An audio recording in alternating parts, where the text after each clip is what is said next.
Welcome everybody to the InstantCast presented by the Pewtercast. And here we are to talk about the Tampa Bay Buccaneers versus the Saints. They lose, of course, because that's what they do. But I'm not here to talk about it by myself. I'm here with my good friend Ren Daxt. Although I'm not sure where Ren is. Ren, what's going on with you, buddy? Nothing. What do you mean? You can't see me? Well, I mean, you're looking good. Have you lost weight or something, or do something different with your hair? I did. I went to the spa. Oh yeah. hmm I had a Groupon, Mm, and this was one of the choices. nice. This was one of the styles. It's one of the styles. I like it. I like it. They lined you up real good. They wrote some words in there. It For came those of like you, it came like this. it came like this. Yes. Yeah, like For, they had a whole stack of them. oh, okay. Okay. $25, huh? Yeah, Uh, with the Groupon rate. with the Groupon rate. Good. For those of you who are listening by audio to this later, Ren is sitting here with a nice square cut in the words. It almost looks like Buccaneers, Ren. Almost looks like Buccaneers, but instead of a B, there's an S. Yes, And it huh? says sucking ears. It I'll says say it. Buccaneers. Yeah, it says Buccaneers. And below your chin, it says, "I've quit caring." Yeah, like I said, there's a whole stack of them down at the Yeah. spa. Get Uh your huh. Groupon. Go down there and get it one for you. Yeah.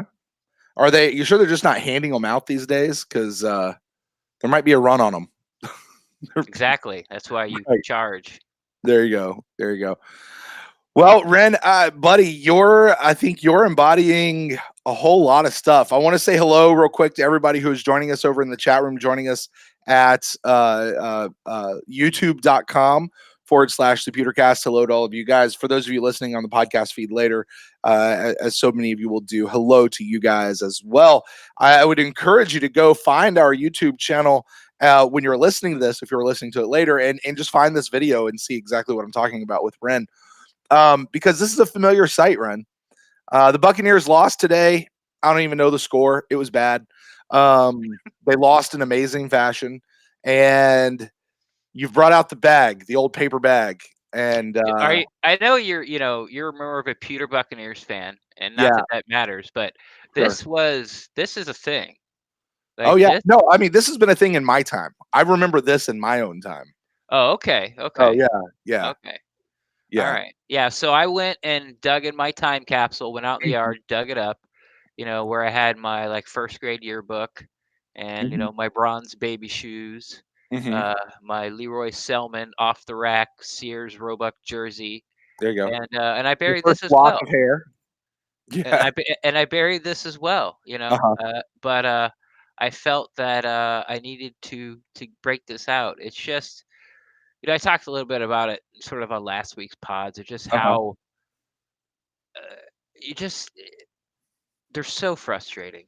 It They're is. so frustrating. Yep. And if this and it- you try to take, as a fan, you try to take year to year. Right. Even if you win, you kind of forget about last year. This is it. But I mean, Hmm. 12 years, and it's the offensive line looked terrible. I Hmm. didn't like. I understand why people are banging on Byron Leftwich about play calling. Hmm. Jameis Winston, we can do the yeah but conversations. Hmm. But four interceptions. The defense couldn't get off the field Nope. again. Nope. Like they didn't throw. They threw three crossing routes, basically threw the ball to the middle of the field three times. That wasn't like down the seam Mhm, where the safety was coming up and going to kill somebody. mhm. One went for a touchdown. One Yeah, was dropped on third down by Mike Evans, and the other one, OJ Howard. I don't know. I'm done with that guy. Like he yeah, has no focus. He doesn't concentrate. Like I don't know if it's like everything's come so easy for him, and now he has to really sort of pay attention for uh-huh, 3 hours in a row for his life, and he just can't do it. But I'm done with Howard. I'm done with the play calling. Uh, mhm. I'm getting to the point where I'm done with BA. Uh, Like yeah, none of this is panning out, and one of my pet peeves is you don't pee on my head and tell me it's raining, and it's Right. gotten to that point. Right. You Yeah. know, it's just like, where was Jamel Dean? On Like, the bench.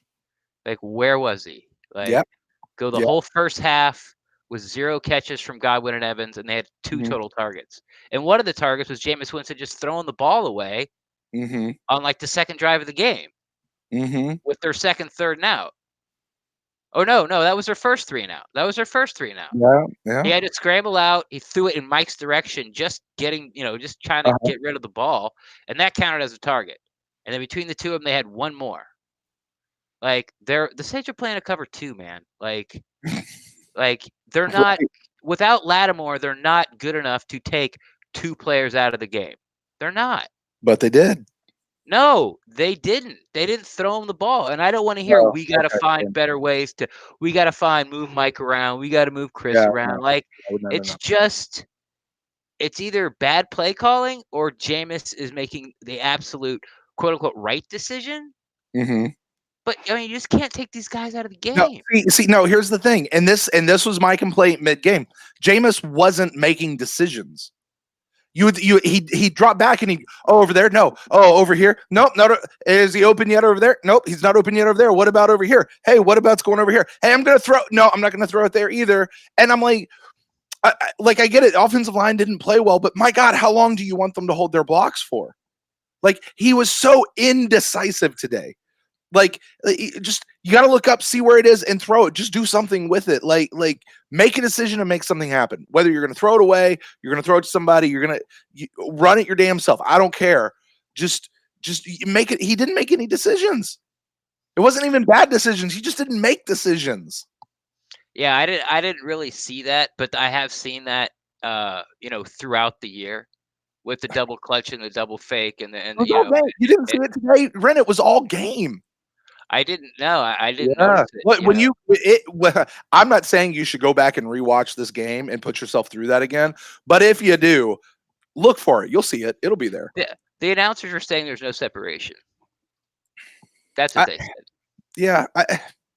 But he's got to have some. He's got to have that something to go. I mean, I put out a tweet that was somebody like wrapping up in like a warm security blanket and just said Cameron Brate. I mean, he was back today. Cool, fine. Yeah, But since they quit it throwing to OJ Howard. Yeah, seriously. He got one target. Right. But I mean, you've got to have that person to dump off to if the guys aren't getting separation. Like it's a fast read that has to happen. And if Jameis can't make it, and you and I have both said, Ren, like we can't make excuses for the guy anymore. Nobody can make excuses for him. It's just it is what it is. He is where he is, and the inconsistency because he'll go out and show you great things, and then he'll show you crap like today. And it wasn't just Jameis Day, man. It was the whole team. The only thing of the team that seemed to work today was Matt freaking Gay. That was it. Yeah. And they stole one of his kicks. Well, Not a bad bet. Well, it was like 2nd and 10 or something, and the clock was running out in the first half. But they had a timeout, so they hurried up and Jameis threw it behind Godwin, and they got tipped and picked for an interception. Oh, even if that was incomplete, like it's only 60 yards, but he would have went out there and tried it. Right. And I got to tell you what, watching him from warm-ups, he could hit it. That 55-yarder looked like it was a 40-yarder. Yeah. I watched him nail like 3 of them in warm-ups. And then when he came out in the game, I was like, he's got this. He's fine. It's not a deal. It's not even a big deal. So yeah, he's kicking something like 87% right now. Yeah, it's great. I mean, awesome. I love that we've got that part figured out. We've been yelling for that for a bunch of years now, but I mean, my God, the rest of the team, I don't know. And I don't know, Ren, I don't know how much the organization listens to our podcast or other fan podcasts, like non-media podcasts is what I'm talking about, right? Sure. To really get a sense of where the fans are. But I want, and to everybody listening, because we're going to open up phone lines here in just a second, I want everybody to be your full fan self. This is the show in the InstantCast where we're talking about our instant reactions. There is no calm, cool, collected heads. We don't have to think about it logically. These are our feelings coming out of the game. And I got to tell you, Ren, I had this feeling probably about this time last year. I'm sitting in the stadium and I'm going, what the hell am I doing here? And people Brett, can get on me all they want, but it just carried through the whole damn game. I know. Plus, you got a 7-hour round trip. Yeah. Yeah. I mean, and like, what are you doing there? And like I was so upset at the end of the game. Yeah. Like, I was like contemplating, like, not like right here, like, so this way. Yeah. Like, I just don't care. Like, I actually had a 5-minute conversation in my head about if I wanted to podcast for the rest of the year. Buddy, Like, I am so fed up with this freaking shit. Yeah. They don't even like, we're not getting paid. Nope. We don't make any money on this. Right. Why do I like shift my life and schedule around to talk about this team that I love that poops in my mouth year after year after year after year? I mean, week after week after week after week. It is like they were non-competitive. Yep. Not at all. Not at all. This was the first game, Ren, I can truly say, and I had my best friend in the world outside of my wife was there with me. And sorry, Ren, I know you'd like to think that that's you. Yeah, I wasn't there. It's not. I mean, this guy, he was my roommate in college for a bunch of years. We traveled overseas together for 3 years. He was the best man in my wedding. I was the best man in his wedding. This guy is my friend. He's in the Navy. This was the salute to service game. He's in Pensacola doing some stuff. So I brought him down for the game. And I was embarrassed to have brought this guy to the game. And I've not, this is the first time as like truly in my fandom, and people can rail on me all they want for this. Like, going forward this week as an out of market fan, I don't want to wear Bucs gear this week. You know what I mean? Like, there's nothing to be proud about after the performance that this team, and I hope somebody from the organization is listening to me right now. There is nothing to be proud about as a Buccaneers fan this week. Nothing, you guys. You gave us nothing. This week? I mean, this year for sure. But I'm talking, I mean, this year and last year and the year before that. We went 9-7. Yeah. No, we went 9-7. Oh yeah. Let's throw them a damn near parade, right? Yeah. Mediocre. All they had to do was win like one of their last 2 games. Lost all 3. Yeah. And the starting running back got suspended for drugs during that time. Oh my God. Yeah. I mean, I'm tired of people telling me that they're good. Like, I don't care. Mike Evans thinks that they have, or they're so whatever, or we know we're a better football team than that, or shut the fuck up. Yeah, prove it, because you haven't since you've been here. Since all of them have been here, there is no one on the team that's on the team now has ever proven it. There's no one in the front office that has ever proven it. There is no one on the coaching staff that has ever proven it as a Tampa Bay Buccaneer coach, front office person, player. No one. No one. So quit telling me and show me. And you know what? Instead of posting like 19 shots of you on like your family and friends taking pictures of you on the TV and put them on your Instagram, how about you get on Instagram and say, hey, I'm sorry. You deserve better as fans. I mean, this isn't like we're the Patriots, where we win 11, 12 games a year and then they have a down year and I'm sitting here complaining. Like, I remember in high school telling people that one day you were going to be sorry. It took 12 years for that to come true. Mm-hmm. And that lasted for like 3-4 years. Right. And we're right back to like you don't want to wear your Bucs gear. I don't want to I don't even want to talk Bucs with anybody because I have no leg to stand on. You're giving me nothing. Yeah. One play it's Mike, then it's Jameis, then it's Dot, then it's Donovan, and then you go to the defense. It's like then it was Kappa. No pass rush whatsoever. Mm-hmm. The only sack they got was on the athletic quarterback was on Taysom Hill. Mm-hmm. It's like, and they can't cover it. Wait. Really? That sack they got was on Taysom Hill, not Drew Brees? Yeah. Because I didn't know he was in the game. I had no idea he came in the game. Yeah, he came in. It was on Taysom Hill, and it's really hard to yell at the corners this game. You know why? Because they didn't throw at him. Right. You know why Devin White had 14 tackles? Because they threw at him 37 times. Yeah. Where's 45? Okay. I mean, he was close. Yeah. I mean, that's the sad part. He looked better in coverage than Quan ever had and Levante David ever had. But it doesn't matter. Mm-hmm. Because, we'll just cross it, make Devin White try to chase us down. He can't keep up. First down. They had 3 drives that are over 10 plays. We didn't have any drives over 10 plays. Mm-mm. None. I mean, we scored, so it's not, it's like, well, you had 8 plays when we got in. But, I mean, it was just so pathetic. The offensive line had no clue, couldn't keep Jameis upright. I've never seen, the U, Yeah. That's a pocket. That's not the pocket. You know what our pocket is? It's this. That's our pocket. And that's where he's got to throw from. And I'm not saying, and I'm not making excuses for Jameis. And this, the V. For those of you listening to the audio, Ren is instead of making a U, is making a V. Yeah, and that's the vertex. He has nowhere to go. Yeah. The vertex is 12 degrees. Mm-hmm. There's nowhere to go. Yep. I don't know. We open it up. What are we doing? Yeah. Listen, guys. Yeah, that's hot. Ren's taking off the bag. No, Ren, I am 100% with you. He can't hear me right now. He's got his earphones off. But listen, I mean, I hear you guys in the chat room. I mean, you guys are talking about it. Over here in the chat room, some people are saying blow it all up. And I said last week, I don't know if I could take that. People talking about, you got, hey, listen, if you're listening to the podcast feed, thank you for that. You should come join us for the live show, join in the chat and see what all they're saying. But Ren, you were talking about how you had a 5-minute conversation with yourself if you even wanted to podcast for the rest of the year. Brother, yeah. I'm not lying.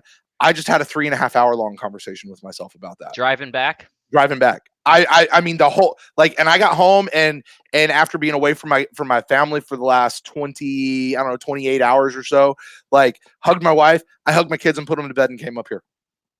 And I'm like, man, I could it's just, this is what the team gives us. And listen, we're here. I've committed to doing this. So here we are. But I mean, where I am right now in this moment, this many hours after the game, I don't know. Hey, listen, let's get some help from our fellow fans because we got a lot of people who have joined us tonight. And listen, Buccaneers faithful, PewterCast faithful. A lot of people have joined us tonight. So listen, you guys want to call in, you guys can do that. Talk to us. What are you guys feeling? What'd you see in the game? How are you feeling as a fan? What are you thinking? I don't even care how to fix it right now. You know what I mean?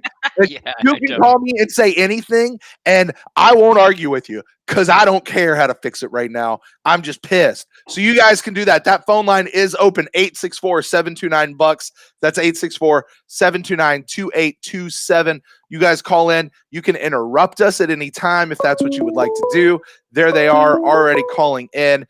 Reminder, we only have one phone line. So if you're not, if you didn't get a chance to call in or we're busy, just wait for the phone line to clear and we'll get there. Let's talk to our first person on the line. You're on with Brent and Ren for the InstantCast. Who do we have here tonight? You got Christopher Oxentine in Kansas City. Ox, what's up, buddy? A.K.A. Buccaneer Bruce in the YouTube chat there. There you go. Okay. Yeah, okay. Very nice. Man. I remember you from the old Mixler days. There you go. I first started talking with you back and forth before I started podding. We're hanging out in the Mixler chat room with Derek and the What the Buck pod. Yeah. Yeah, absolutely. Yep, exactly. So I'm I have Buccaneers flags that I put on my car. I have put Buccaneers flags on my car this week. Mm-hmm. I won't be putting Buccaneers flags on my car for the remainder of the season because I just don't want to hear it from anyone. Yeah. I don't. So that's that. And you said, Ox, where'd you say you're in Oklahoma City or something like that? Kansas City. Kansas City? I'm in Kansas City. Yeah, listen, I mean, I'm with you, man. As an outer market fan, I just don't want to hear it. And by the way, if you're trying to call in, just wait. As soon as Ox is off the line, we'll talk to you guys too. So, Ox, go ahead, man. Talk to me, buddy. I feel you. I don't want to put that. Yeah, and And so I haven't been to a game this season. I was at a couple of them last year, and I left disappointed. And so I feel like, and this goes against everything that I really believe, but I don't think this coaching staff, if this team loses out, which they really can, they really, really can lose out. If this team loses out, you can't keep this coaching staff. You can't keep light. I mean, if you finish 3-13, you have to pull the plug like the Cardinals did last year and realize the horrific mistake that you made. Jameis at that point will have to go. O.J. Howard at that point will have to go. There will be Donovan. I mean, I understand the cap hit on Donovan Smith. How can you keep him around? So you're replacing a bunch of players. You're replacing an entire coaching staff. You're replacing an entire front office. But that's where my frustration has taken me to at this point. Yeah. Because it's, especially for you, Brent, and for you, Ren, having to go to the game, having to sit there, especially Brent driving all the way down there, 6 hours, dealing with that nonsense, hearing that "who dat" chant that I can hear through my TV today after the game was decided. I've been there when the Eagles fans have done the "Fly Eagles Fly" thing. I've been there when the Bengals fans did their "who they think they're going to beat the Bengals." I've been there with the idiot Jets fans screaming Jets, Jets because they can't spell any other words. I've been there through it all.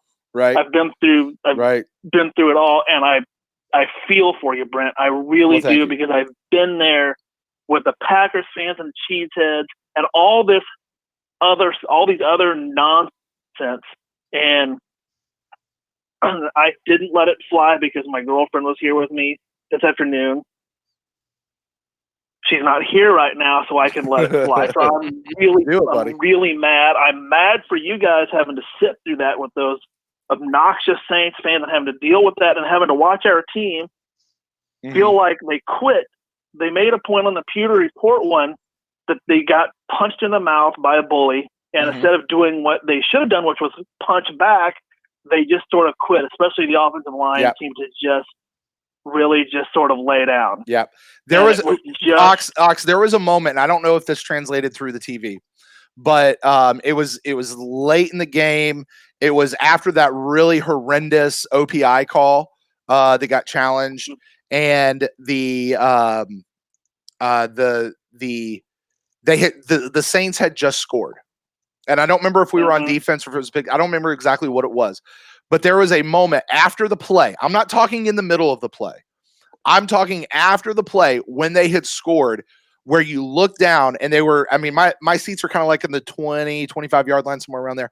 And and they were on my side of the line. And I looked down and you could just see the guys like just putting their hands up going, we can't do anything. Like I don't want to say they gave up in that moment. I probably said that earlier this year about something similar, but it was that like, we just don't have it today. Like there's nothing we can do.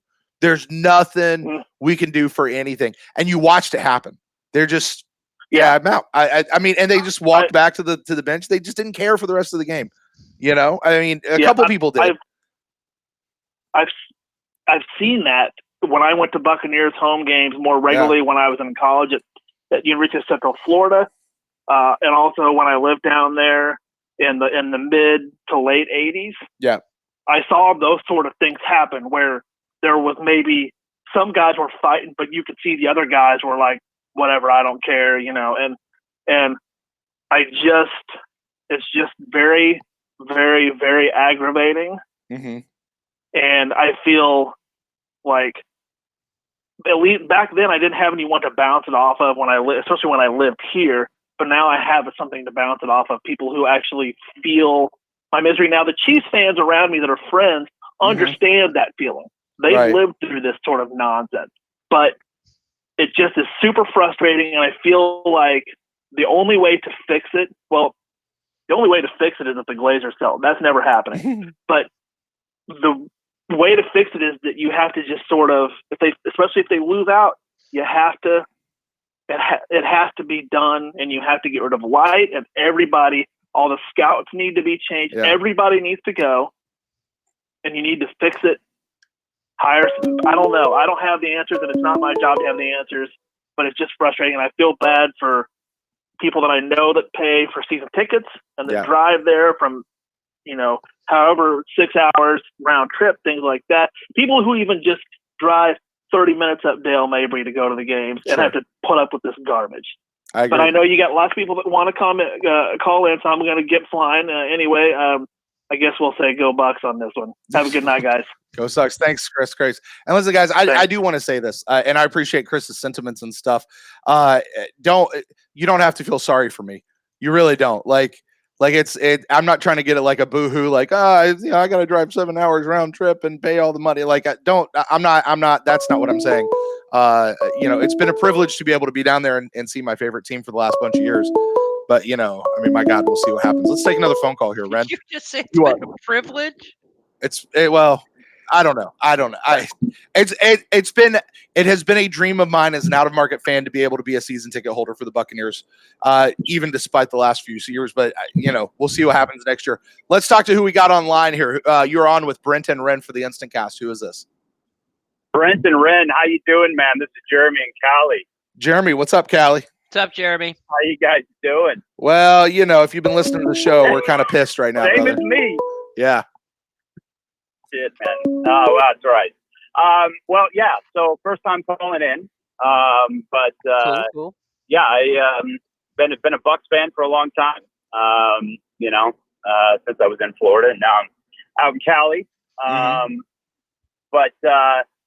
Yeah, that was a loss, man. And that was a good team, but man, we defeated ourselves. Yeah. Did we? Did we defeat ourselves, Jeremy, or are we just not, like, our roster's not up to snuff with the Saints? Like, I would say both. Our defense. I mean, I'm sorry, it is both, but it's our defense that we want. I mean, but I feel like we're still competing. We're not. I mean, I hate to get mad, but look what's going on in Atlanta now with the offense and Dirk Cutter going back up there. Now I know they struggled a lot in the beginning, but now he's brought them back. And I mean, we had such a good offense under Dirk Cutter. I mean, is it Leftwich right now? Is it really? No, you're right. Yeah. This was probably the worst, at least in my opinion, worst called game by Leftwich. Maybe the worst executed game, but this is also probably the best team we've played twice. Yeah. The Rams aren't the Rams. Let's just get that out there. The Rams are not the Rams. So the Saints are a top 5. You can put them like at 1, 2, 3, 4. Like I wouldn't even put them below 4. I think, that's stretch. They're a top 5 NFL team. So they handled us both times. The offense is still putting up points. They're still like, 4th in the league or whatever. And yes, it is the defense. And you can make a very valid argument that since the defense couldn't get off the field, 10 play drive after 10 play. I mean, the Bucs had the ball, 5 plays in the first quarter? Yeah. Like the Saints got the ball, drove it down the field for 10 plays, kicked a field goal. We went 3 and out. They drove it down the field for another 10 plays, kicked a field goal, and then we threw a pick, in 2 plays. And then the last play of the first quarter, they threw a touchdown pass. And we're down 13-0, and we've run 5 offensive plays. Now, can you blame the defense for the pick? No, but they didn't get off the field. The Saints had run 25 plays. Yeah. Yeah. And that's the problem. And Jeremy, I'm sorry. Go ahead, Jeremy. No, go ahead. Well, I was going to say and that's the problem, Ren, is all season long we've been defending on the offense to come in and, as you say, keep us in the game. Yeah. It's not the defense keeping us in the game, it's the offense. Today, the offense, the defense did what the defense does. Yeah. You know what I mean? Yeah. The offense couldn't keep the defense off the field. Forget about the defense getting off the field because that's just them. The offense couldn't keep them off the field. 3 and out, throw a pick, do nothing, throw another pick. Okay, finally they kind of came on in the third quarter a little bit. Thought maybe something might be happening, and then they get punched in the face by the ref. The ref stepped in and jobbed us right in the booty. Did. Right. And they couldn't overcome it. Couldn't overcome it. When in God's green earth does extending the ball past the first down marker automatically gets you a first down. It's not the goal line. No. Like, I mean, Yeah. like Drew Brees can roll out, and we'll say they're on the 50. He can roll out, run the ball all the way down to the 10-yard line, then run all the way back and kneel the ball down on his half of on his 49, and they touch him. He doesn't get the ball at the 5. Mm-hmm. He gets it at the 49. What was that? He jumped up, reached it, brought it back. No one's touched him. They tackle him. He's obviously short. And if you watch the replay, as soon as he stuck it out, the same butthole who called for Mike Evans on that was the same freaking ref, the line judge, comes running in, spotting the first down. And he's not even tackled yet. Yeah. Yeah. What's your take on Jamal Dean not playing today? Now, I know Bruce had said, oh, well, we went to more zone packages. We didn't think we'd want to use him, this and that. What's your guys' take on it? Well, I mean, that's what he said, and that's fine. And I really didn't have a problem with that until he said that we got to get Jamal Dean out there more. We got to get it fixed. Yeah. We just had a week. Yeah. Like, what do you mean you got to get him out there? Like, and I don't think Edwards played bad. Yeah, he gave a big play like the first drive of the game to the tight end. But besides that, I thought he played well supporting the run. I thought he was okay in pass coverage. And let's face it, they picked on Devin White. Yeah, he had, he had a great run fill, and I think the spot was crap, but crap for the Saints. He had a great run fill, and he made some tackles, and he made some hard hits, and I thought he played. If they didn't pick on him so much as a cover guy, I would say he'd had an excellent game. Yeah. He tackled, brought people down, made a couple of splash plays, but they just went after him, and he just, just like everybody else, he couldn't do it. So I can't yell at Edwards. I think they only threw it Davis once, the first play of the game, and he broke it up. And they're like, oh, that's not going to work. So it was like Davis, SMB, who got burned a few times, looked like a communication issue. Big shocker. So I don't know what to say with Dean. It's just that second part of the things like, okay, he plays man. You guys are going to play zone. He's not going to play. I get it. But then don't say, oh, we got to fix that. You just had a week. Yeah. I mean, it's really one of these things where, all right, first of all, Carlton Davis was back, right? So that was a big thing. The thing that I don't get, though, is Jamel Dean goes out, doesn't play most of the season. He comes in for one game because he has to, and just it's horrific. Goes out the next game and comes in and does pretty well. I mean, he didn't light it up. He didn't shut it down, but he did pretty well. You know what I mean? So I want to be careful about us as fans, like overhyping Jamel Dean. You know, good point. I don't want to give him, because that's all he's had is 2 games and like 3 snaps. But the idea that they would take Mike Edwards as a safety and move him down into the slot, as opposed to actually playing one of our cornerbacks and having that game plan, because you got rid of Vernon for a reason. You know what I mean? Yeah. Like, we got rid of him. I just didn't understand that part. Like you've got and look, Ryan Smith is going to be our special teams gunner, and that's all the hell he's going to do. Fine. You got Jamel Dean, you got Sean Murphy-Bunting, and you've got Carlton Davis. When you go into your nickel package, those 3 would be the 3 out on the field, not moving Edwards down into the slot. That's the thing that I just didn't get. And if it's about we're okay with letting Vernon go so we can develop our younger guys, then put the guy in. Develop him. Yeah, you got to put him in. And it was a bad plan, a bad plan all the way around. So what's the plan going forward for next year? That's the starting? Like, that's it? Like, Edwards is now nickel, and Dean's a wasted draft pick. Like, what's the plan?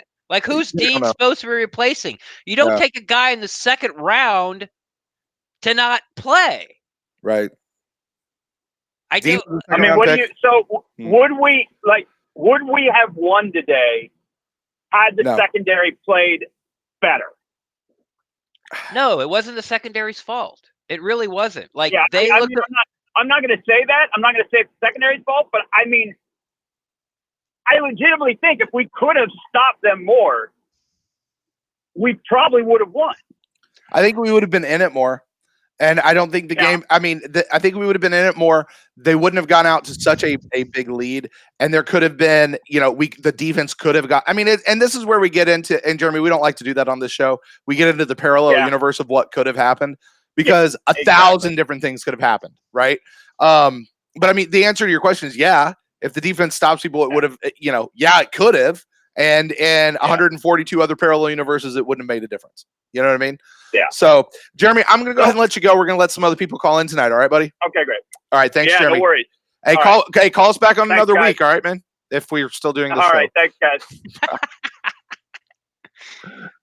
Hey, I like Jeremy. That was a good call. Jeremy's a good call, man. I thought it was at first. I thought it was Pete. Ukulele Pete. Because he was so upbeat and positive. Yeah, and he had that like voice that kind of hit it. So that hey, voice. Yeah, there you go. Hey, you're on the line with Brent and Ren with the InstantCast. Who do we have here tonight? Chef Aaron, boys. Chef, what's up, man? Chef, you made it in before somebody else. I just got done taking a shit after watching that shit show. So, did you get it all out? I mean, it was runny, so it matches the color of this team. Right Okay. We all understand, Chef. We all understand. So, man, my God. give it to us, brother. Hey, this is the InstantCast. It's time for our reactions. Give it to us. Well, first off, I just need to ask: is this R-rated right now? So, buddy, I stopped editing this show a long time ago. I think I've already dropped the F-bomb once. So go ahead. It's true. When will this fucking embarrassment stop? I mean, nothing can go right with this team. I don't know if Malcolm Glazer sold his soul to the devil to give us the first Super Bowl championship, but it's like a constant fucking black cat on this team. It's like what can go wrong will go wrong, like Stephen A. likes to say for the Cowboys. But it's like I've never seen such just a fucking embarrassment in all my life as much as this team continues to be. It's like Jason Light has to be the worst GM right now. I mean, Gettleman can't argue has with it. Chef, I got to be honest with you. A week ago I would tell you you're wrong and say you're overreacting, and I would give you some reasons, but I can't anymore. You know what I mean? Not after today. You know? The guy has been on the job for 5 years. He's had 6 drafts, and let's see, maybe 2 of his first round picks right now look like they could be maybe future stars. And Which two? I would say still Mike Evans, even though he's okay. Fair. He's getting into his head a little bit. Okay. And fair. I would say Devin White. I think he can be like a Ray Lewis, Patrick Willis type of linebacker. It's just he still needs to grow and get into his own a little bit. I'm just at the point where I think we just, and I know, Brent, you don't like this or you don't want this, but until we do it, we're just going to keep doing the same thing over and over and expecting different results. We need to blow this fucking thing up because it's not going to, we're not going to, we're not going to move forward with this team if we keep doing this shit. It's just not going to happen. Yeah, buddy, I would have argued with you 24 hours ago. I ain't arguing with you now. I ain't arguing with you now, brother. It's the same thing with Jameis. Yeah. Now, I think you hit on a good point, Brent, earlier, where it's like, the offense was keeping us in games despite the defense. Right. Now, the defense didn't have their worst game as far as giving up points, but they did have a terrible game for getting off the field. They could not get off the field. So the offense obviously didn't have as many possessions. So this was a game where the offense couldn't carry the defense. And when that happens, with the crappy defense that it has been 4 years now, teams up with a crappy offensive showing, we look like we can't compete. And it just showed. But then, I'm watching the Patriots Eagles, and these guys, these are favorites for the Super Bowl, or these are Super Bowl teams. It's 10-17. And then I'm watching the damn Rams Chicago game. It's 10-0 at halftime. Like, and nobody's moving the ball. Everybody looks like crap. If you just had a freaking defense, man. just I mean, the bottom line is, and I will continue to stick by this. The problem on this team has not been on the offense; it has been on the defense. The offense had a shitty game today, but over the course of the season, it has still been the main problem with this team has not been on offense. To me, it's been the defense, and it would change the complexion of this team if we had a defense. Offense. Do what now? This is what I would say when it comes to the offense. Okay. I mean, yes, the offense. I mean, when they're on a roll and they're having the momentum, obviously we know Jameis Winston is a momentum quarterback. The only problem is that I don't know if it's BA or Leftwich. Mm-hmm. I don't see where they try to get Jameis into a rhythm. It's always, the long developing plays. It's never the try to scheme play. Wasn't the whole attraction about this coaching staff was we're gonna fit the scheme, or we're gonna fit the scheme to the player. We're not Chef, that was the same thing that Cutter and Smith said when they come in. I don't think Lovey said that when he was in, but that's the thing that coaches say, right? And you almost never see them do it. Now, I thought BA was going to do it. Ravens are doing this. They're doing that with Lamar Jackson right now. Good for them. Maybe we should get their coaches. I mean, I would love that right now. Those coaches are good. I mean, I told Brent. I remember last year telling Brent, like, when Lamar Jackson came in, and they just started running the ball, and they had like 4 starting tight ends. Mm-hmm. And we all talk about trying to stay ahead of the curve in the league. Mm-hmm. It's always been Bill Belichick who's started this, who's done these things. That's always 1 or 2 steps ahead, or a half a year or a year ahead. I mean, John Harbaugh needs to be praised because everyone's going small linebackers and fast guys to counter this spread offense, get him pace and space type of NFL offense. And John Harbaugh went, okay, I've got an option quarterback and I got a running game. And you know what I'm going to win with? I'm going to win with defense, and I'm going to run the ball down your throat. And that's what he did for the first year and made the playoffs. Mm-hmm. Now with the threat of the run, the Ravens killed the Patriots last week. You know how many yards Lamar Jackson threw for? 188. And he's like, this guy's MVP. Look, I think he's great. I think he's going to RG4. He's going to get hit and he's going to break.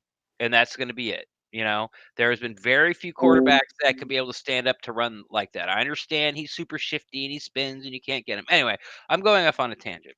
We're not getting John Harbaugh, but I think John Harbaugh is greatly underrated as a coach because he saw that the way to win games, regularly is we're going back to the power football. Mm-hmm.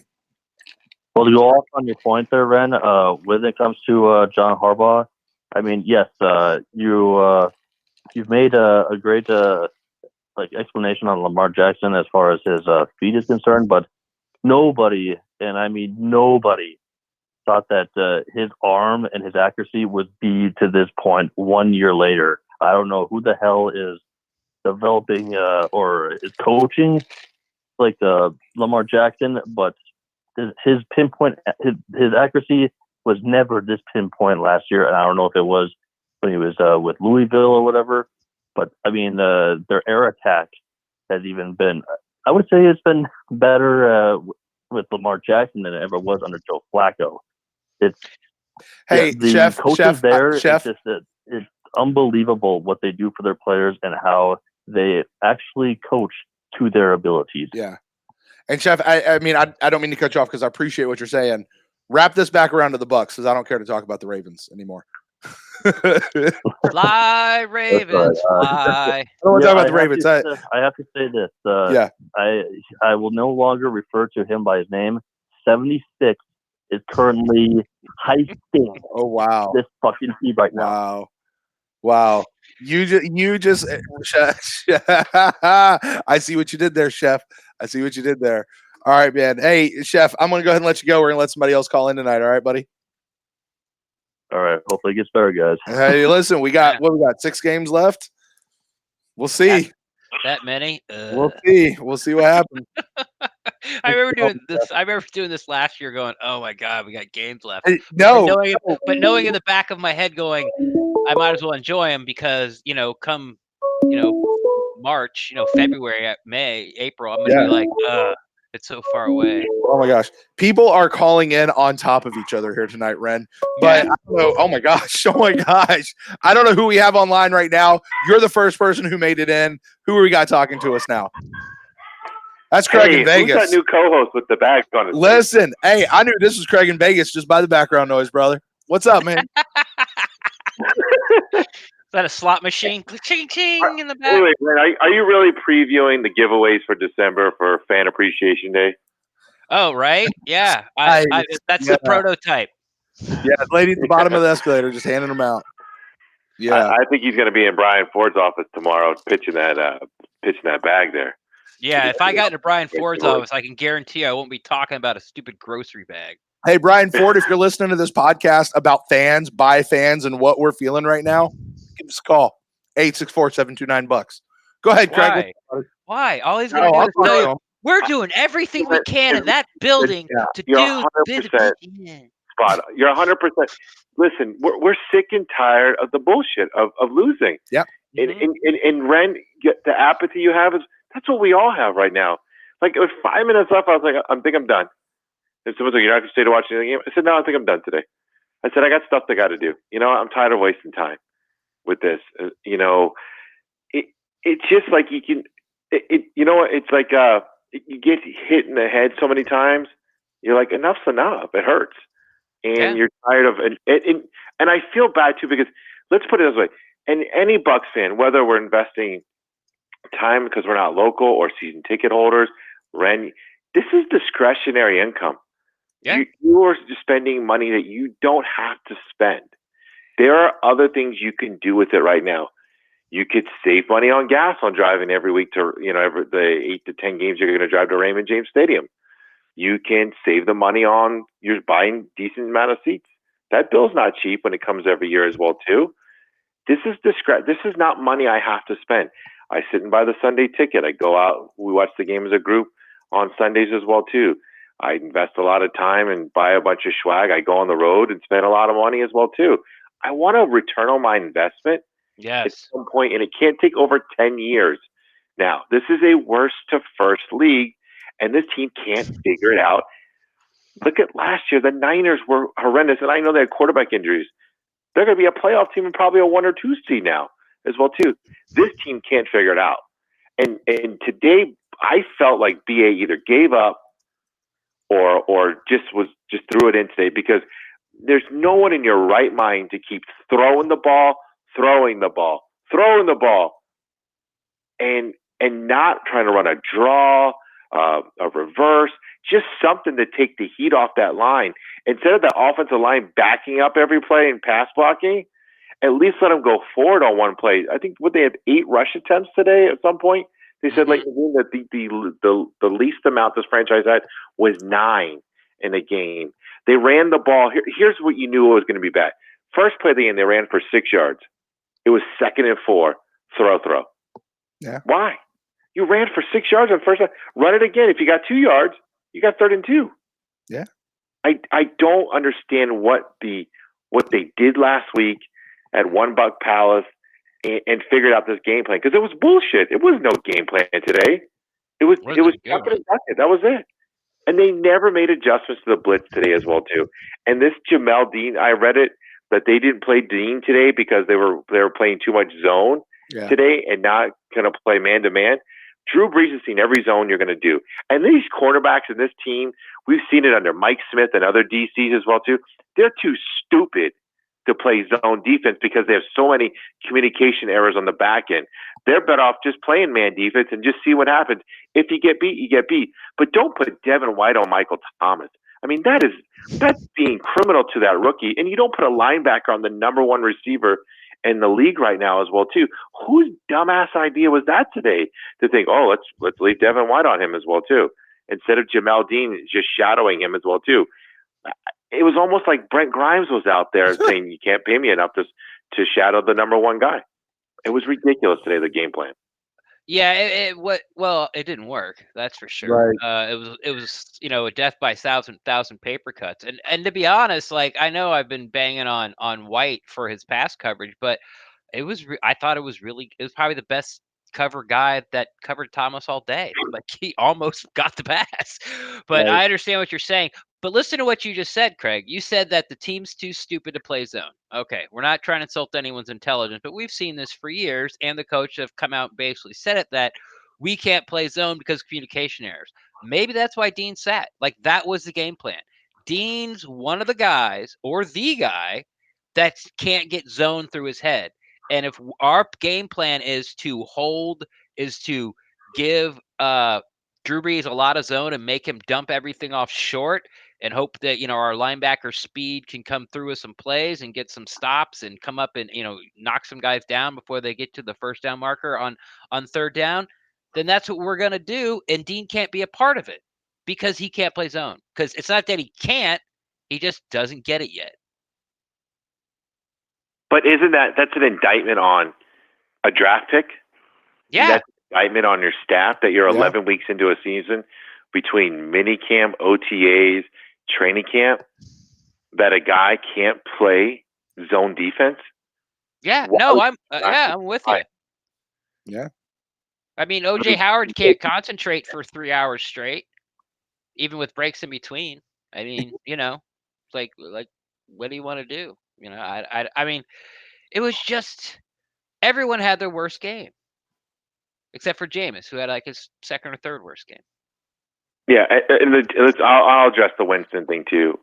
Do it. Today, I felt bad. The Howard play was that was just ridiculous by OJ Howard, what he did today.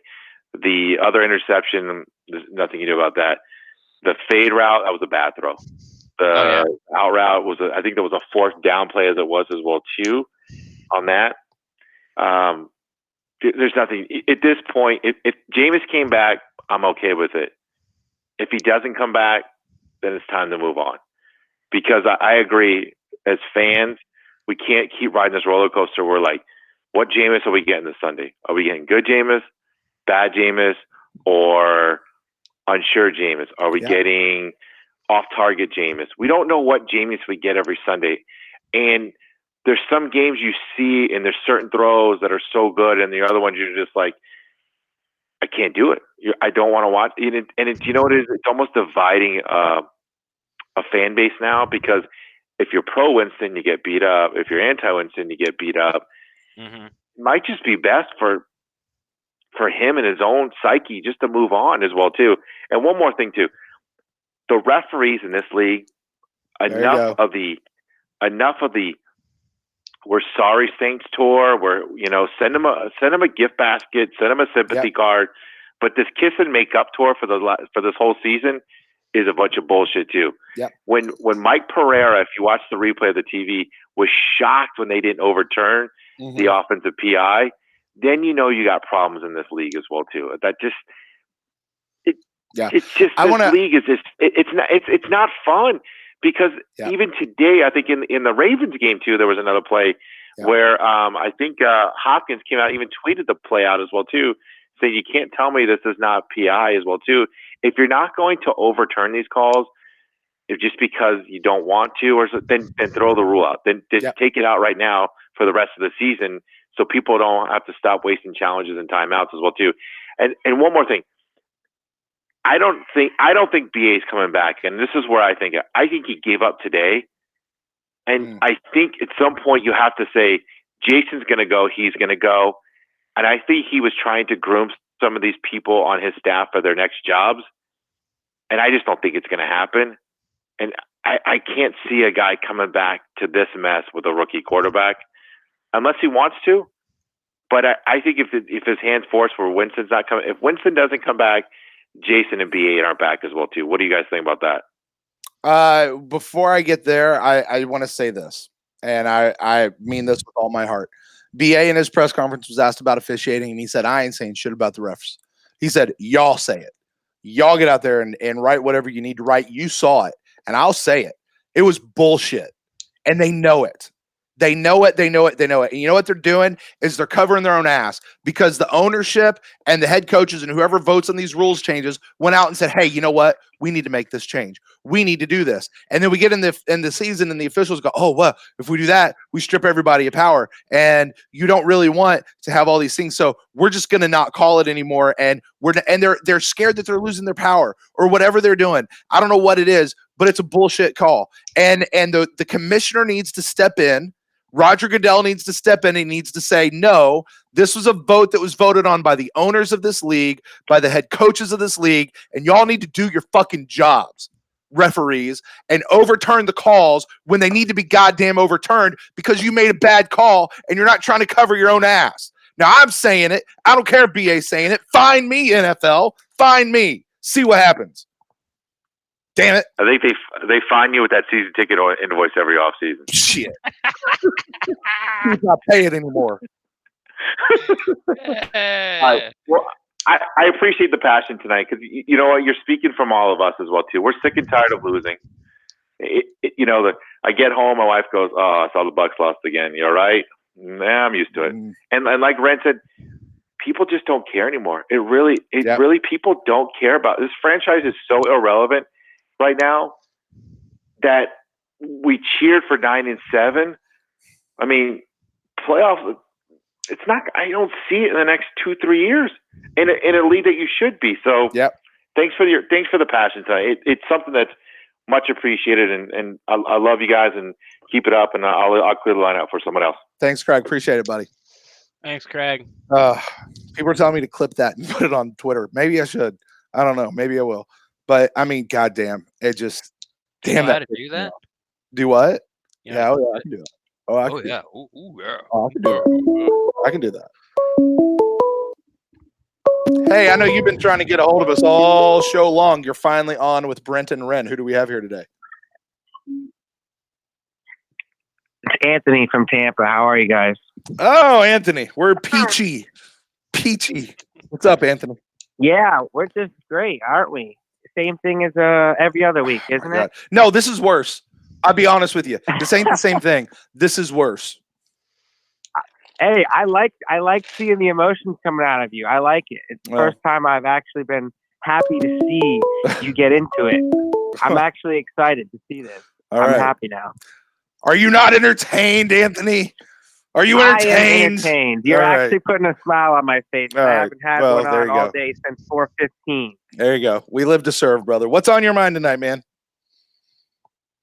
The 4th and 1, that just pisses me off to no end. And I totally agree with you what you just said about the refs. It is fucking bullshit. And you know what? It's week after week after week. And if it wasn't week after week after week, it wouldn't be as big of a deal. But it's every week, time after time, and it never ceased to fail. Yeah. If it was just a one-time thing here, one-time thing there, oh, okay, we missed a fumble that would have been a scoop score.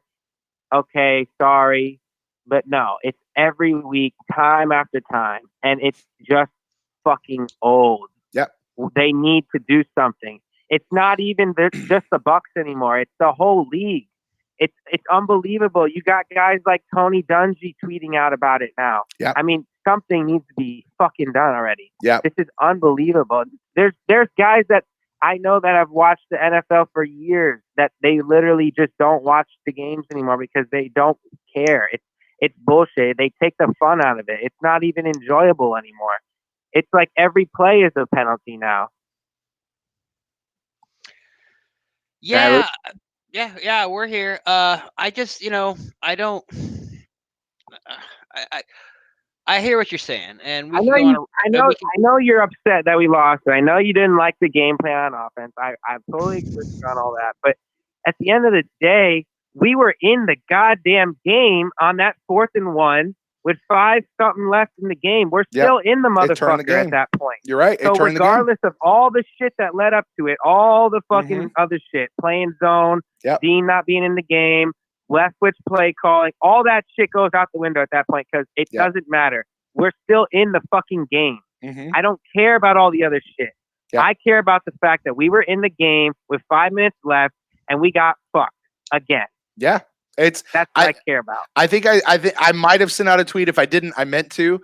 It was about that point when I just went there's it was 5 maybe 8 minutes left in the game, and I said with so much time left on the clock, the refs just stepped in and ended this game because they did. That's exactly what happened. I've never been one of these people that want to put stuff on the refs. You know what I mean? But we have seen them time and again, not just in our games and other games around the league over the last couple of years. They become a factor in the game, in the actual final win-loss of the game. And they did it today, and they did it early. You know what I mean? Like, because it's at that point you hand the ball back to the New Orleans Saints, you take it away. You're not going to give it back to us. You know what I mean? Like, that's it. Yeah, that was our shot to get back in this game. There. Yeah, that was it. And everybody knows that wasn't PI. Everybody knows it. And the other dude was offsides. The other dude was like 10 feet across the line. Yeah, I saw that shit too. Right, I saw that too. And Ren was saying about that first down, the ball getting the first down, and what is that? I mean, if any of these play calls were actually like even remotely close, I wouldn't be so aggravated. But these are calls that are so far to the left and so far wrong. It's just unbelievable, and it's so infuriating because, I think it was Chef that he was just on the phone saying, we spend so much fucking money and so much time and effort, and it's just for nothing. For a guy who just puts his white and red or white and black fucking shirt on and jogs out on the field, moseys out on the field, doesn't give a damn about nothing because he doesn't have any ties to any of these teams, to just walk out there and make a play call that doesn't affect him whatsoever. Yeah, I mean, I'm not going to go as far and say, like, I'm pissed at the refs too. You know, I hope you feel better when, the refs send their third letter to the Bucs this week saying, oh, yeah, we screwed you. Sorry. Nope. They screwed us the schedule. No, it doesn't mean game. Yeah, I know. It was a joke. But yeah, I mean, I'm with you. But at this point, it's not even about the money. Like everyone knows that they don't have to spend the money. Yes, it's frustrating, but for me, it's about the emotional part. It's the emotional baggage. Yep. It's the emotion, and it's the emotional currency that I put into this team year after year after year. And now I'm getting to the point where I feel like I'm watching Lost season 2, where I watch the show and I have like 4,000 questions and I don't get it. And then the coaches come out and Jameis comes out and they tell me, wait till next week, all your questions will be answered. And they say it over and they say it over and they say it over again. And guess what I do like a dummy? I watch it next week. Right. And you know what happens? You get more questions and none of the questions were answered. Exactly. Yep. I had 5 questions going in. Now I'm leaving. Now I have 10 and they're all new. Yep. There's still the old 5. There's now a new 5 and nothing's been answered. And you're just nothing. You're treating me like I'm a dummy. Like I'm getting your money. I'm going to get your eyeballs. It doesn't matter. We're going to make, the NFL is just going to give us $178 million halfway through the offseason because they did their books like, oh yeah, here's $178 million for every team. Yeah. Because we just found this money. It doesn't matter. Like, I don't matter. You don't matter. No one matters. No one matters. Yeah, and they also know that as soon as Dean makes an interception and Winston drives us down the field for 92 yards, just like you said, inject that shit into my veins. I'm like an addict, and I'm ready for the next week. Yeah. Sign me up. That's what I talked about last week at the Cardinals game, man. Yeah, just like last week at the Cardinals game. I got to go.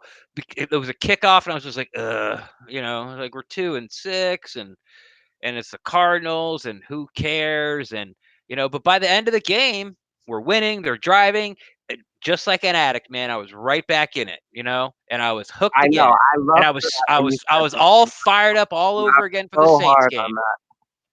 I was all fired up for the Saints game again. Here we go. Are we going to win? All week long. I don't think All so, week but long, fired here's up. reasons why we can. Making them up in my head. And what did you do? You made me look like a dummy again for the 12th year in a row. Yep, I can't agree with you more. Yeah. One thing I just want to say before, I think that a lot of people are missing the fact that we played man against the Saints the first game, and we got absolutely fucking torched. So Yeah. to be honest with you, I'm really not that upset about going to zone this game. I think that everybody complaining about that is a little cliche because, the you can tell just by making a change like that, they actually are trying. They are switching it up. They are trying to adjust.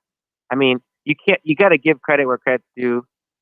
That's a move that was made because of how we played last time we played them. And people need to realize that.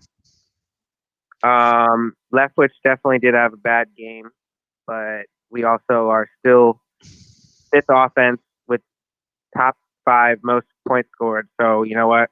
It's one bad game. Let's move on. Let's evaluate at the end of the season. Let's just watch it. Let's see what happens. Hey, you know what? You know what? I hear everything you're saying, and I might get there by Tuesday. Tuesday? I'm not there now. We'll be there by Tuesday. Then on Thursday, we'll be a little bit more into it. And then, Friday, Saturday, we're licking our wounds and we're ready to get in and we're fired up for Sunday. We'll see. We know how it goes. And then the cycle starts all over again. It is ridiculous. I said it before. I'm gonna let you I'm gonna go ahead and let you go. I'm gonna let somebody else call in here. All right, man. Yeah, definitely. All right. Sounds Thanks so much. Have a good night. Go Bucs. I said it at the top of the hour, and I'll say it again now. I sincerely hope, and I don't think they will, but I sincerely hope every member of the Buccaneers organization is listening to this show tonight. I hope that they pull clips from our show and play it in the players' meeting on Monday or Tuesday and let these fuckers know exactly what's going on. And yeah, I called you that. What are you going to do about it? Because this is what you're doing to us, Buccaneers. This is what you're doing to us. Hey, you're on with Brent and Ren. What's going on with you? Hey, this is John Early from New Purity. What's up, man? Hey, will it be okay if I sound off? You can do have at it, man. This is the InstantCast. That's what it's for, brother. All right. Oh, I got a lot to sound off. Oh, Damar, may your days are numbered, your minutes are ticking, and your minutes are over. I can't wait to have you gone. I am just so sick of him. I want to get his geriatric old ass out of here. I'm sick of him now. And DeMar Dotson, I can't wait till your contract is up because I am through with him now. I am through with DeMar Dotson. I'm through with him. I'm through with the tackles. I can't wait till his contract is up. I'm done. I'm just done with him. He is not good. He may be healthy, but he is a trash left tackle. He may be healthy, but like you said, if he's bad. The refs, they are shit. I feel like I watch soccer, and I watch soccer or football, and it's like, and it reminds me of like Jose Mourinho, where it feels like sometimes that's an excuse. He says the refs have campaigned against us, and it feels like they have, time in, time out. The play calling was horrible. OJ Howard, I don't know what happened to him from last year. I don't know what happened. I don't know if he hit his head or something, and now he says, "Okay, who am I now? I'm a tight end, I guess. I can kind of catch. I don't know." And And I gotta say, it's a fucking good. It's fucking bad when your best wide receiver of the game was Scotty Miller. Scotty Miller. Yeah. When he's your best wide receiver in a game, that is a joke. Oh, This might be my favorite call of the night. I got to be honest with you. I'm sorry. Like, I'm with you, and I feel your passion. I'm right behind you 100%. But I don't have to ask, but I'm going to ask. Has anyone told you you sound like Squeaky from Toy Story? no. Okay. Sorry. That's first. That's all right. That's first. No, I think it's great. I'm just picturing Squeaky just go off on this Buccaneer rant, waddling around, Andy's room on the pitch. It's just, I think it's great. No, you're doing great, man. Keep going. I'm loving it. Okay. I'm just, and it's just like, I don't know. Maybe if Jamel would have came in, you never know. But it's like, yeah, zone, what can you do about it? Devin White kept getting beat off, but that's why when we put Michael Thomas on him. So I don't know. I don't know about that. The defensive line couldn't do jack shit. Even with Andreas P., one of their offensive linemen being out, they couldn't do anything. Yep. And we're like, oh, maybe since he's out, we can do something about it. No, we're useless. We can't. Even with the guy out, nothing on the line. Yeah. I guess we're useless. Like, I don't know. I don't know about extending Shaq Barrett anymore. I don't know. It seems like he's kind of been, ever since those 3 weeks, ever since those 4 weeks, he's been non-existent. Yeah. He's a ghost now. Maybe Shaq Barrett should have signed that contract extension they offered him a bunch of weeks ago. Yeah. It's just, it's like those, you could see those numbers. They scream, "Oh my God, they're good!" But then you take a deep dive into it, and it's like, "Oh, you put those on like in the first 5 weeks." Oh, okay, yeah, nah, we don't want that. If you're only good for like the first 5 weeks, you're pretty much useless.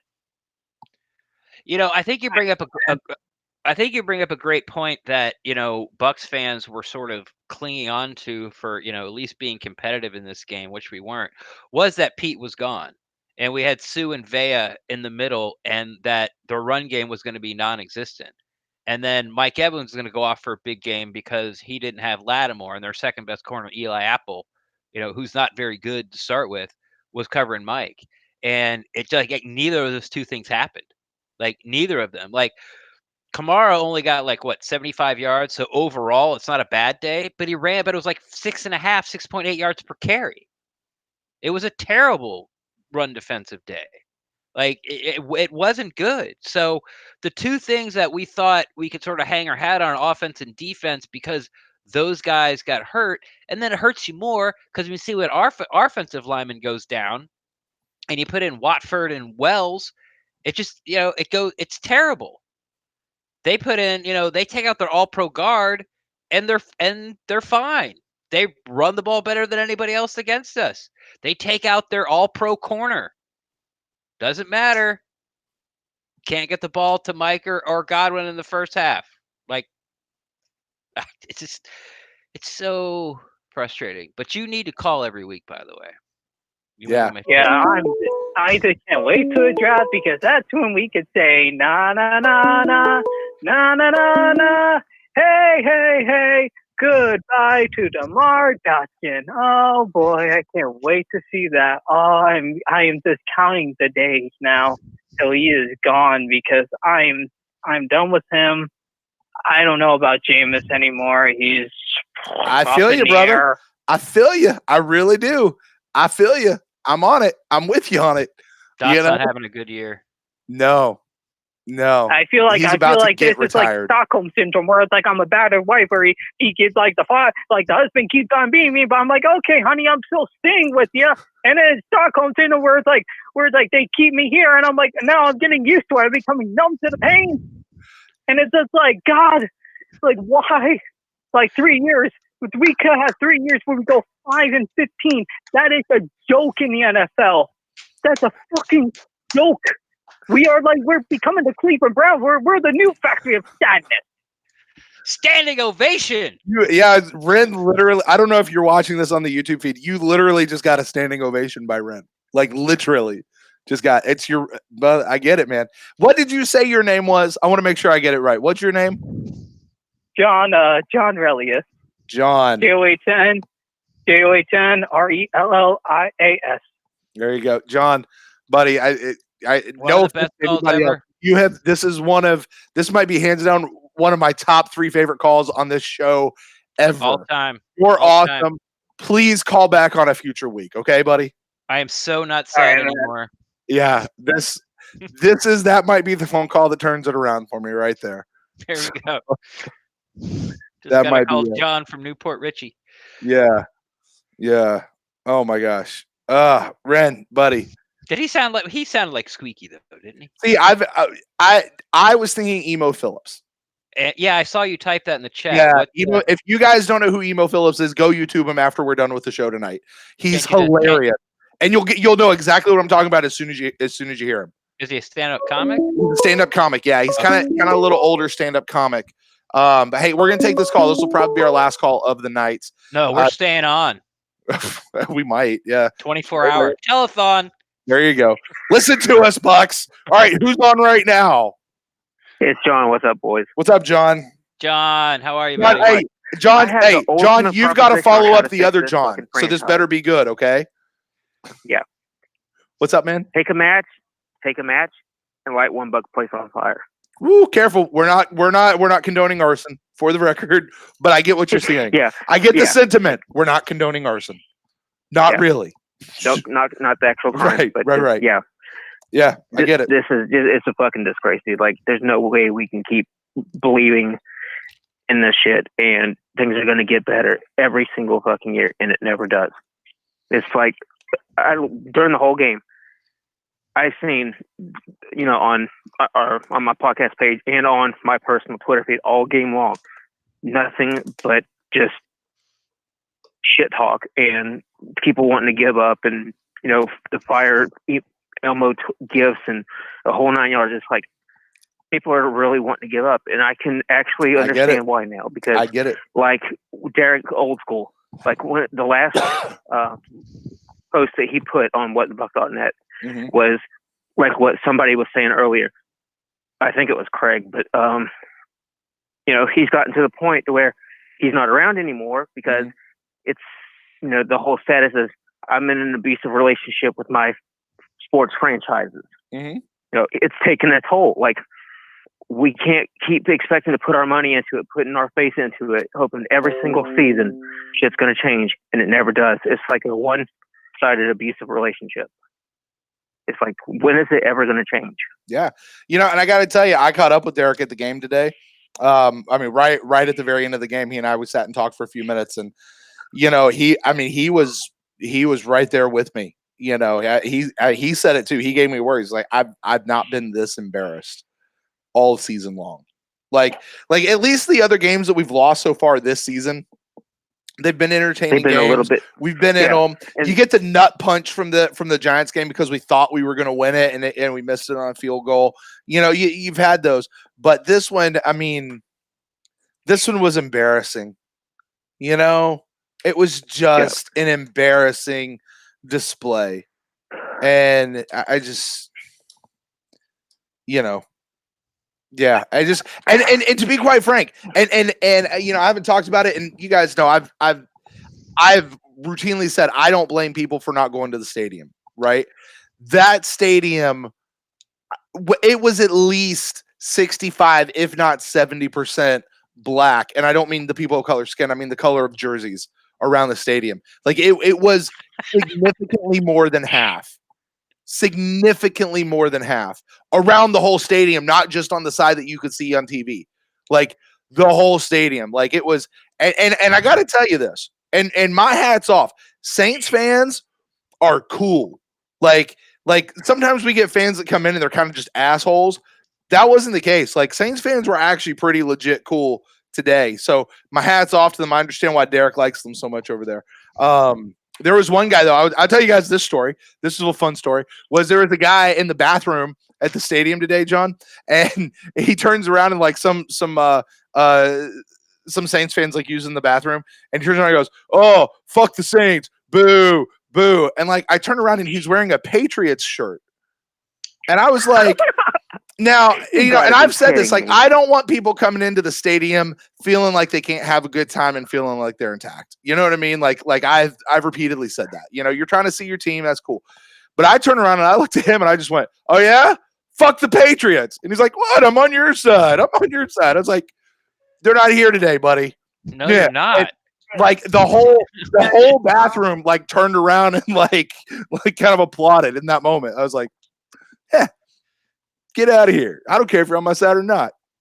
So anyway, it just, I mean, yeah, John, I'm sorry. I don't know how I got off on that. It was something you said that reminded me of that, but whatever you said, yeah, go for it, man.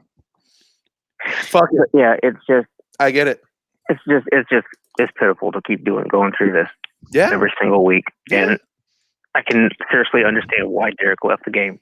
Like it's getting that bad to where, we're pretty much almost at the point of saying, fuck our team, fuck all this shit.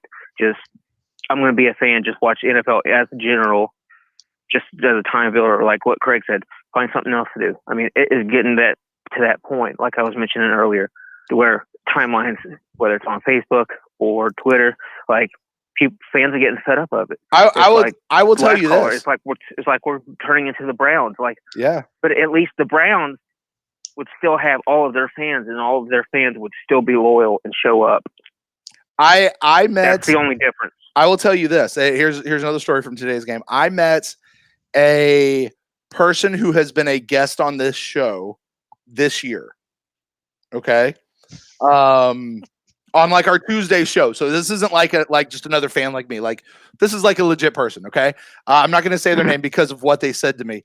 And they know that I live in Jacksonville, that I come down to Jacksonville for the games. This person said to me, he's like, "Hey, if you wanted to watch shitty football, you could have just stayed in Jacksonville."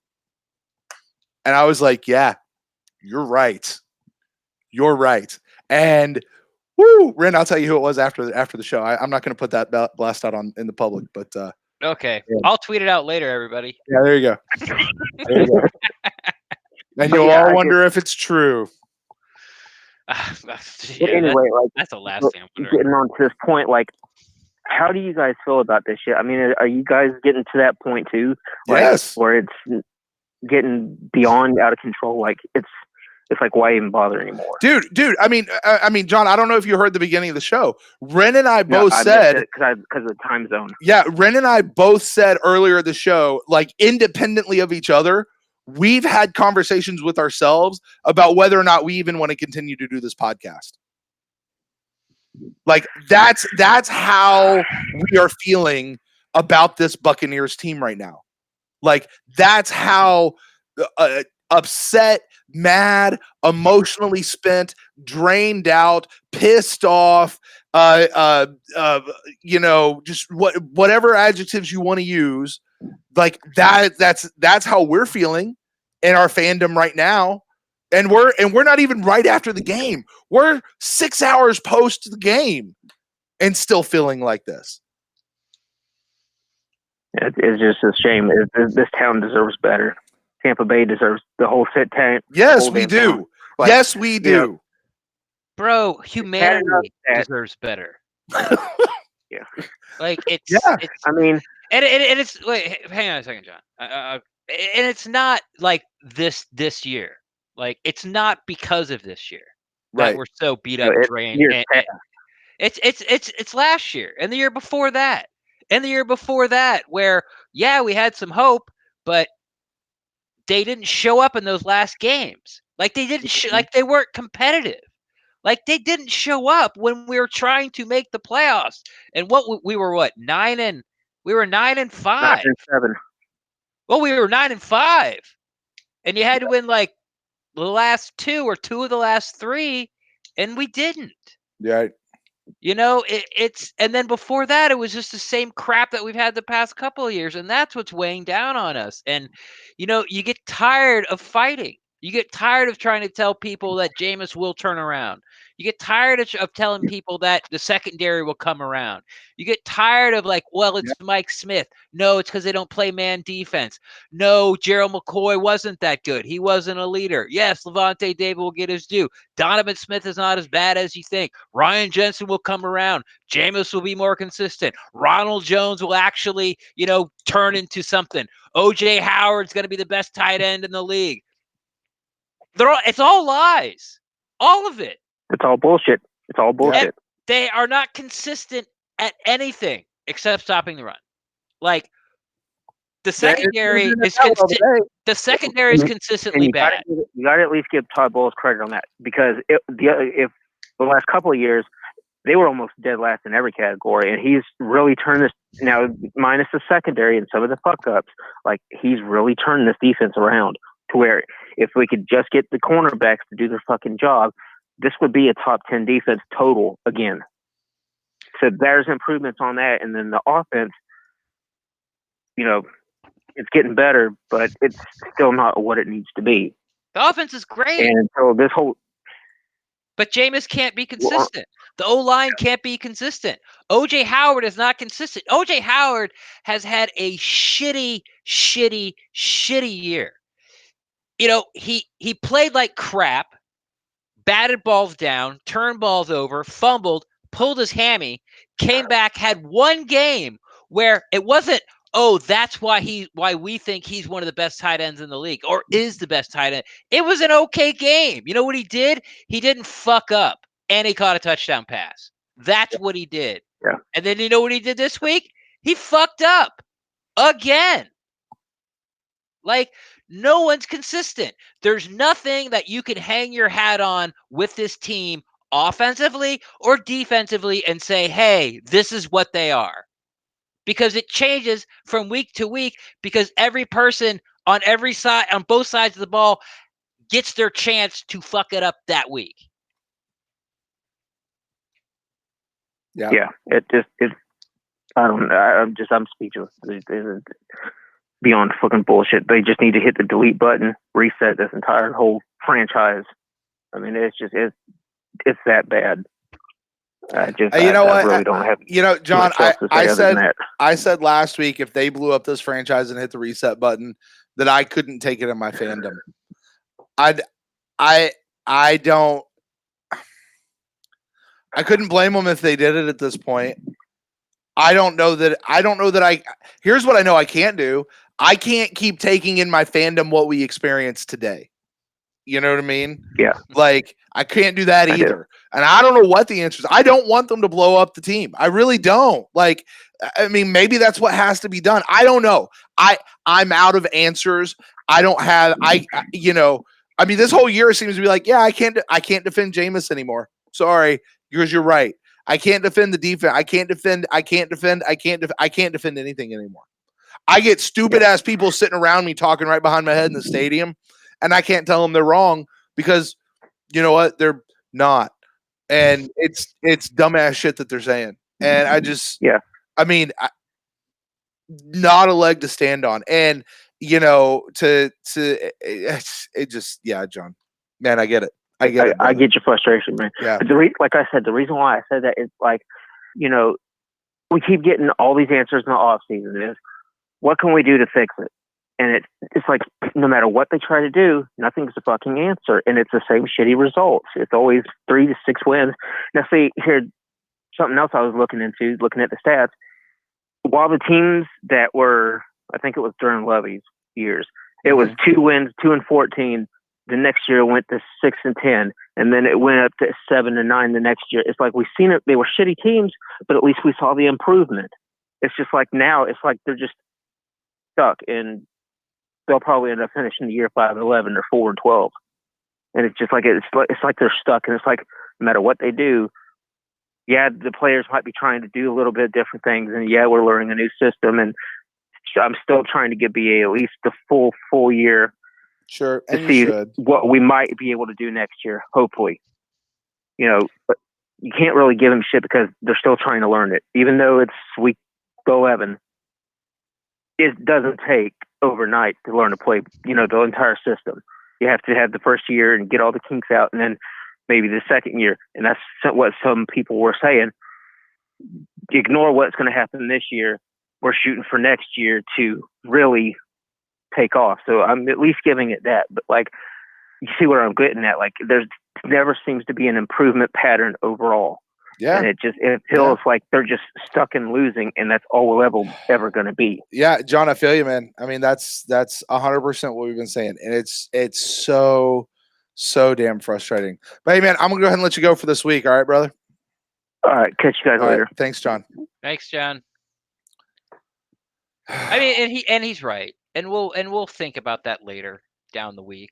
But for right now, it was just like everything, like nothing's consistent. Like I still don't know who we are on offense and defense. Right. Like, yeah, I know we can score points, but only if they don't shut. Like, how do you shut down Evans and Godwin? You know, you know what Brait said, like that after the game. Well, I thought we had a good week of practice, and I thought of you. Can't remember. I was like, no, Bruce. It was like the first thing he said when he came out in his press conference. Yeah. Yeah, we had a good week of practice. I don't understand what happened. I don't understand what happened. Practice. But you just like Mike Evans is too good to be taken out of a game plan. You know, Dude, there's no excuse. I'm sorry. Bottom line, I don't care. I don't care what they're doing. 2 targets in the first half of any game it's inexcusable. Inexcusable. Yeah.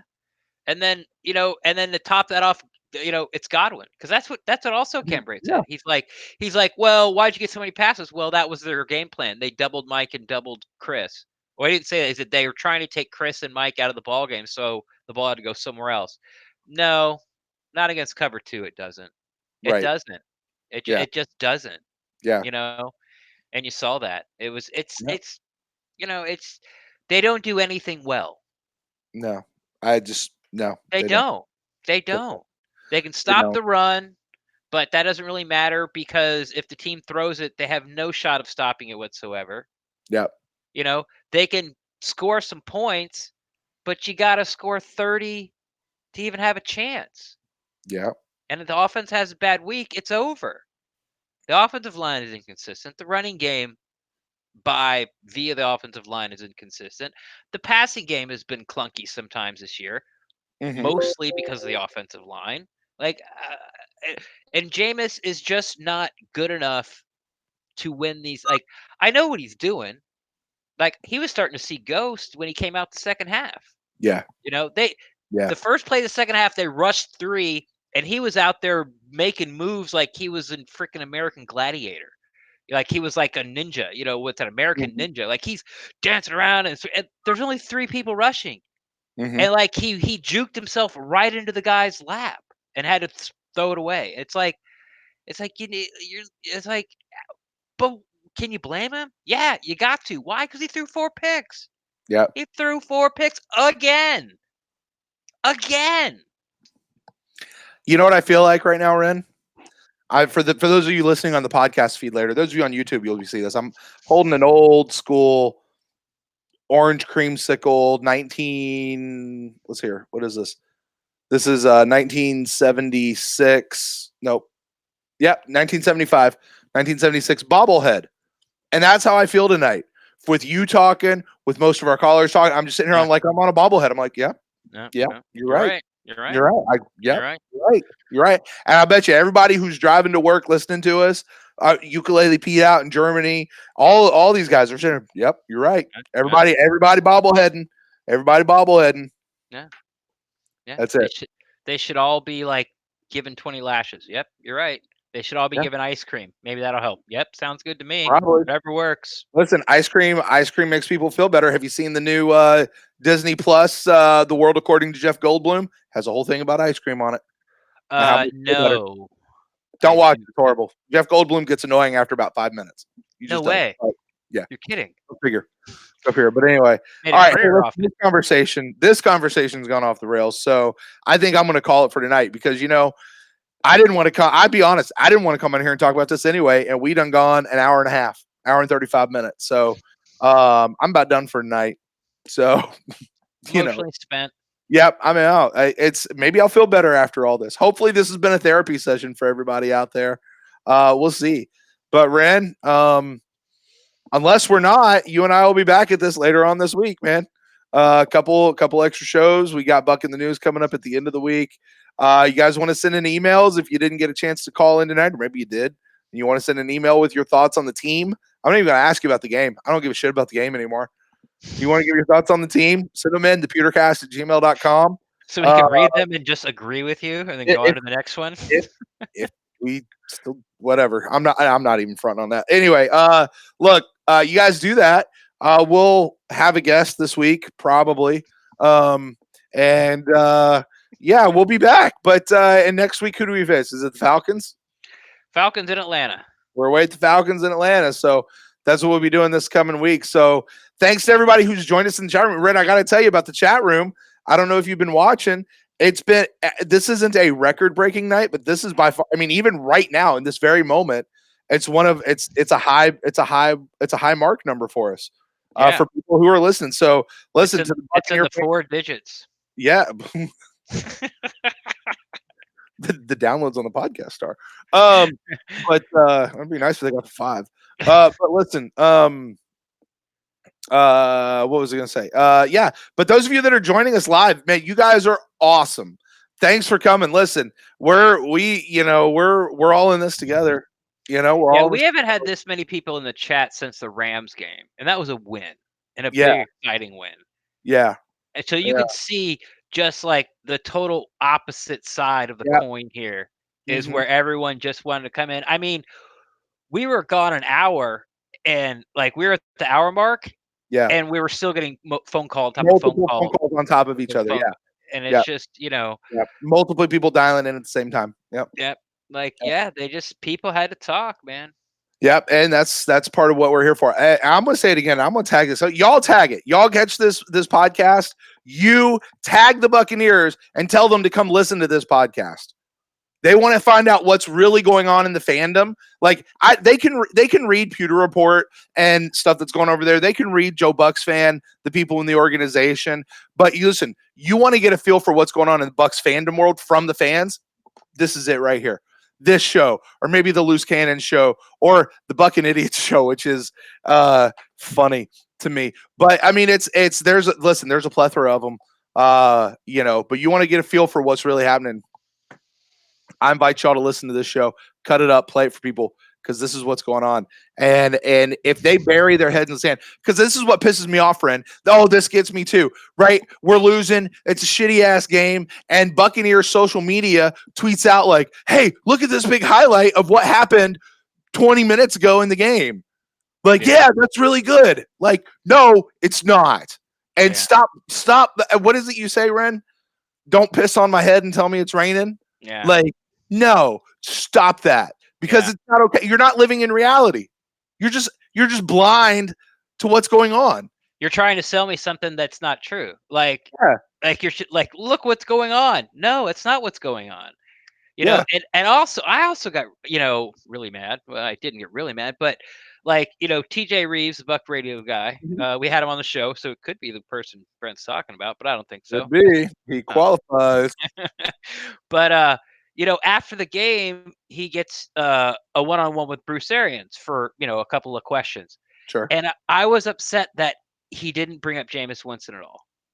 Like it was cowardly. Mm-hmm. And it's more because he works for the organization.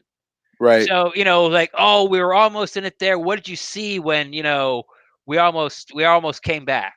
It was a rough one at the start, but what did you see when we scored a touchdown and get within 10? That stuff. And that's the thing that's starting to really bother me about this organization is that they keep trying to sell me like everything's okay. Mm-hmm. I saw what just happened. Don't send me a tweet on the Peyton Barber catch. Right. And it's like, for the touchdown, it's like, what are you doing? I know I'm way out of bounds going like, I need an apology from the Glazers, but I really would like one. I'm at this point where I don't care if it's from the Glazers or Chris Ford or Jason Light or BA or Brian Ford or just somebody one of the players like Jameis Winston on Twitter, like go on Instagram, go on for like 30 seconds and throw it up there and be like, hey, you guys deserve better. Because I feel like I'm not being heard and the product is crap and you keep feeding me the same junk about how it's going to get better.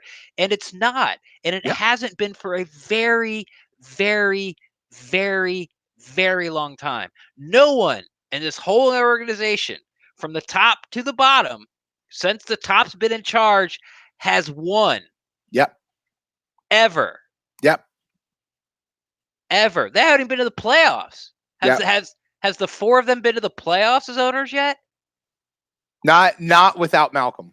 That's what I said. That's what I mean. 2007. I mean, I don't know what happened in 2007 where they got knocked out in the wild card round. Yeah, I mean, I really don't know, but like it's starting to get to the point. Like I said, you know, you're peeing on my head and telling me it's raining. Just tell me, like, you understand that it sucks. Like, I need a little empathy from you here. Yeah, I don't, you know, like I don't need you making the hype videos. Yeah, don't play that package. You know what? You know what they haven't done in the last 2 home games, Ren? What's that? Or at least I've missed it if they have done it. They have, because they usually do it multiple times a game. They haven't done the Tampa Bay thing. Like one half of the stadium here, one half of the stadium there. Like they haven't done that because they've only had 10 people on each side of the stadium. I mean, it just like I was thinking about it. Like, I don't know if they could do that today. And I was like, I don't think they did it last week either. I don't know. You know? I mean, it's little things like that. Like, I mean, my God, and I'm not saying they should have. I'm not saying they should have. I'm saying they couldn't have. They didn't because they couldn't have. You know?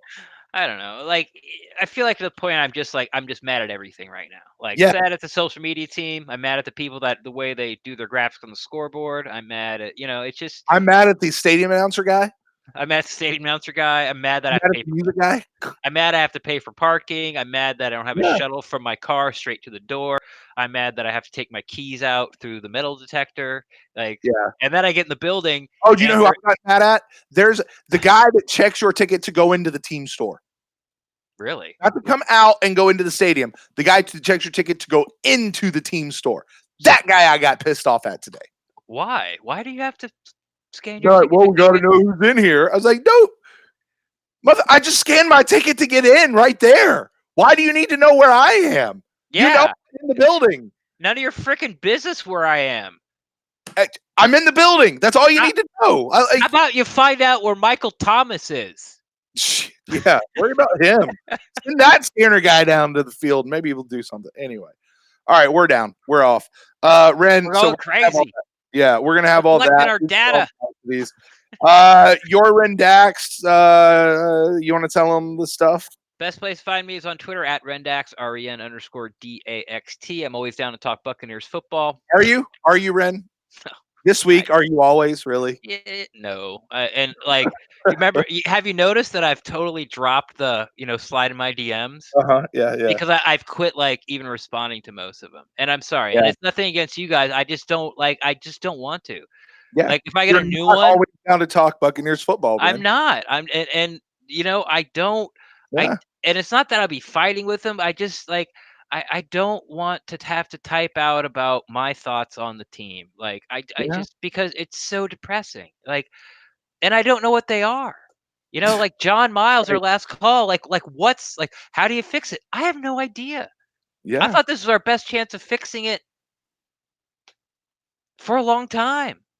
And everyone else thought so too. And here we are. So, I mean, but he's also right where you got to give it time. And I do think it's an overreaction. Everyone's like, I don't know if BA is going to be here next year. I think that's an overreaction. Yeah. But after the way I feel right now, like I could care less. Yeah. Like I don't care. Is BA going to be here? What's it matter? What's it matter? Right. You going to be any better without him? You can't be any worse. But I've been saying that for a decade. Nope, I've been saying that since 1977. There you go. If you guys want to get in touch with me, you can find me at Burnout Live across all the social medias. The show is at the Pewtercast on Twitter, Facebook, at the Pewtercast. thepewtercast@gmail.com. That's the email address. You guys can get in touch with us, send us emails in, leave us ratings, leave us reviews. And we'll talk to you guys later on this week, I think. I'm going to keep that going for a long time. But until then, see you later, everybody. I can't do it. I can't do it. Right. Can't do it. Can't do it.